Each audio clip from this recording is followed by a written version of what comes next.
it? Oh yeah, check this out, sir. Oh, Whoa! my God. Wow. Do that again, do that again. Yeah, do it, do Do it. that again. Oh, yay, do it again!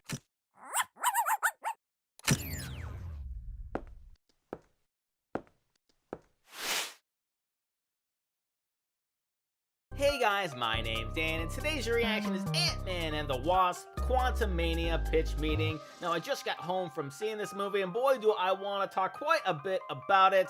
But before we do that, we will check out this video, see what Ryan has to say about how exactly this was pitched, and then at the very end, I'll give a little mini review about my experience with this movie. But before we get into all that, if you enjoy other pitch meetings, I reacted to a whole ton of them for you. And if you want to see future reactions that I do, you can go right below this video, click that like button, the subscribe button, and notification bell, because I want to let you see past, present, and future reactions that I do, but also get some more eyes on my channel. Speaking of eyes on channels, go on over and support the pitch meeting channel and Ryan George's channel as well. I'll leave both of those links along with many other things down in the description. And without any further ado, let's go. So, you have a new Ant-Man movie for me? Yeah. Yes, sir, I do. Oh boy, we gotta make this good, because this is gonna be the kickoff for Phase 5. Yeah. So it's gotta live up to Phase 4, which a lot of people are saying was the most exciting phase yet. Well, Sure. So I figure we make this one take place in the quantum realm. that's where small things are. Very small things, sir, and we're gonna have a ton of excitement in this one. Sick. Oh yes, sir, tons of helmet removals. Don't you worry about that, there's gonna be a lot. What? Helmet removals, sir. Yeah. Characters are gonna take their helmets off dramatically, a shocking number of times. Why? A Because lot. that's the coolest thing a person could do. Is it? Oh yeah, check this out, sir. Oh, Whoa! my God. Wow. Do that again, do that again. Yeah, that do it, again, do it. Do that again. Oh, yay, do it This again! could be a good movie. Anyway, so Scott's daughter Cassie is older now, and she's built this machine that can send a signal down to the quantum realm. Right. But Janet is like, well, you can't be doing that. The quantum realm is dangerous. You can't get to stop doing that. Wasn't she messing around with quantum stuff with them at the end of the last movie? Hey, shut up. And so suddenly this machine goes nuts, and they all get sucked down in the quantum realm. Oh.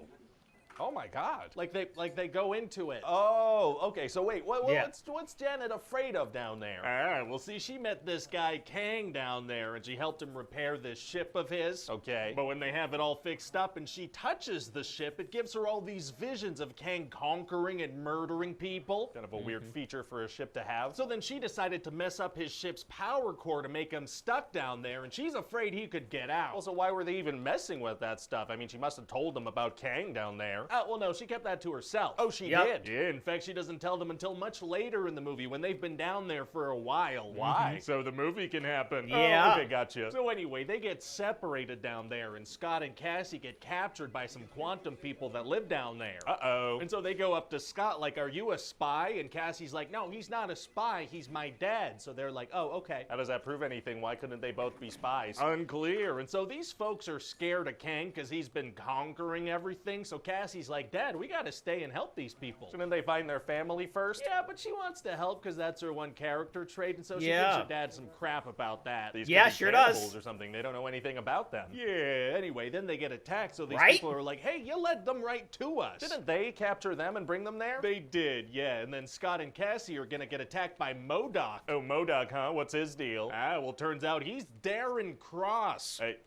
who is that? Darren Cross, First Ant-Man. who's, you know, the generic bad guy from the first movie. He's from the first movie. Yeah, he is. So when he got sent down to the quantum realm at the end of the first movie, he got all messed up, and we're gonna see his tiny little butt. What? And Kang turned him into And this tiny killing legs. machine called MODOK. And what's he like? Well, his head's all stretched out weird like this. Oh my God, how did you do that? I've been doing Pilates. Oh, okay. So anyway, Okay. meanwhile, Janet, Hope, and Hank are trying to track down this guy that Janet used to know down in the quantum realm. Who's this guy? Well, his name is Krylar, and Bill we're gonna find out Murray! they had a little romantic thing going when she used to live down there. Oh, quantum infidelity is tight. And so this guy used to be a good guy, but now he's a bad guy. Oh no. Yeah, so they steal his ship and escape. Very exciting. And so then Scott is gonna meet Kang, and Kang is gonna be like, hey, help me retrieve my ship's core or I'll kill your daughter and make you relive it over and over. Oh my God. So Scott's like, geez, okay, I'll do Yeah. it. He doesn't like how that sounds. He doesn't. No. So then he is gonna do Surprisingly. what Kang asked. Uh-oh. And so then Scott's gonna gonna turn into Giant Man and stomp around yelling, "Our word is our bond." Kind of a strange strategy, but yeah, that might help. And Cassie's also gonna help start an uprising with those quantum people from earlier in the movie. All right, I don't feel like I know those characters, and I'm not super emotionally invested. And this guy with the yellow beam thing for a head is gonna die. Oh no, guy with the yellow beam thing for a Yeah. head. And Cassie's also gonna have to fight MODOK and try to convince him to join their side. Well, it's gonna be hard to convince such a bad guy to help out. Actually, it's gonna be super easy. Barely an inconvenience. Oh, really? Yeah, she's gonna be like, "Don't be a dick." And so, you know, that works immediately. She said that wow, quite wow, a few wow. times, too. Wow. And then Hank shows up with some super evolved ants and they beat the crap out of Kang. Very violent insects. So then the good guys are gonna be going home through a portal, but then Kang's gonna pop out again and start beating the crap out of Scott. Oh no. Yeah, and Hope's gonna pop back in to help out and the portal's gonna close behind her. Oh yeah, Hope. I forgot she was in this. Me too, sir. So then they manage to defeat Kang and maybe he's dead, you know, maybe. Wow, so they're stuck in the quantum realm, huh? They sacrifice themselves? Ah, no, the portal can just reopen, so they go home. Oh. Okay, I thought there would be some consequences same. or something. I mean, it has consequences, sir. The guy with the yellow beam thing for a head died. That is a good point, yeah, you're Yeah, right. sure. And so that's about it. What do you think? Well, I mean, Kang is supposed to be the next big bad guy, right? And so far we've seen him get killed in Loki, and in this one he gets beat up by a bunch of bugs. Yeah, well, there is going to be a post-credit scene of a bunch of him in a bunch of different costumes. Oh, yeah, that'll do it. That is threatening and not hilarious in any way. No, Great. not I at think all. People are really going to like this. Me too. Oh boy. So yeah, what I saw was the critic score was incredibly low, but the audience score was actually really high for the Rotten Tomatoes. But as far as how I felt about it, I certainly not really a huge fan of movies basically happening because of the mistakes of some of the main characters that they make. Like, they never should have really prodded into this quantum realm to begin with.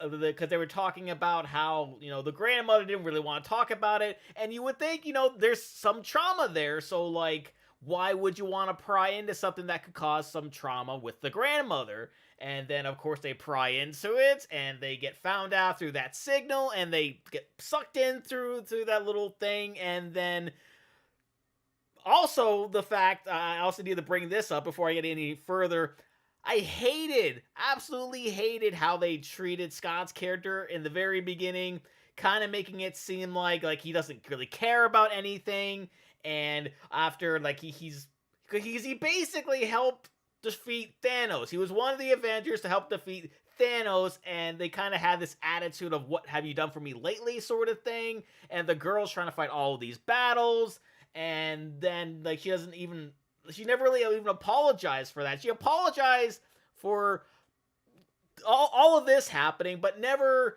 like, giving him any crap, never any other family members giving him crap, none of it, and just being like, okay, you're supposed to fight every single battle, every single thing, no matter what. Like, that's literally impossible for any human being to do. You literally drive yourself insane trying to fight for every single fight worth fighting for in the world.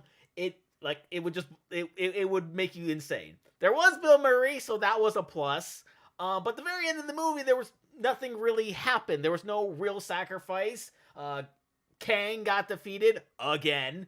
Then we saw what I thought was going to be them sacrificing themselves, because it looked like that's exactly what he did. That's exactly what Ant-Man did. And then the Wasp comes back in, comes to be with him, and they take out Kang, and they're just sort of standing there overlooking the city, and we're thinking, oh, they're probably going to be stuck here. Maybe that's going to be something for another movie. Maybe that's a way for them to be written out of the next, like, sort of like Avengers thing or whatever. Maybe that's what they're going to do, and they're just going to be like king and queen of this place. But without them even knowing that it was even possible, they're like, okay, let's go home. And then the portal just opens up behind them like magic, because this girl is apparently that good just to be able to do that, and they somehow know that this is a thing. It was just so bizarre to me. I did enjoy the humor. A lot of the humor I laughed at quite a bit. I don't know what that really says about me, because a lot of the humor was not great, but I still really enjoyed it. And I certainly enjoyed the cutscenes, not the cutscenes, but the credit scenes, because I felt like those did more than the actual movie itself, because the movie didn't really have any sort of consequence. Nobody important really sacrificed themselves. Well, they did, but there was nothing really came of it. And Kang died again, but what these end credit scenes set up did far more than the actual movie itself, which I don't really feel like that's a good thing.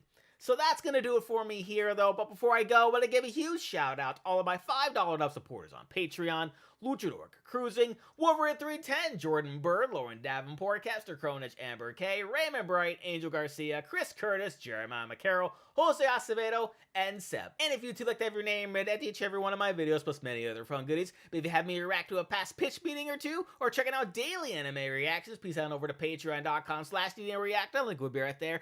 And a description with many different tiers for you to choose from.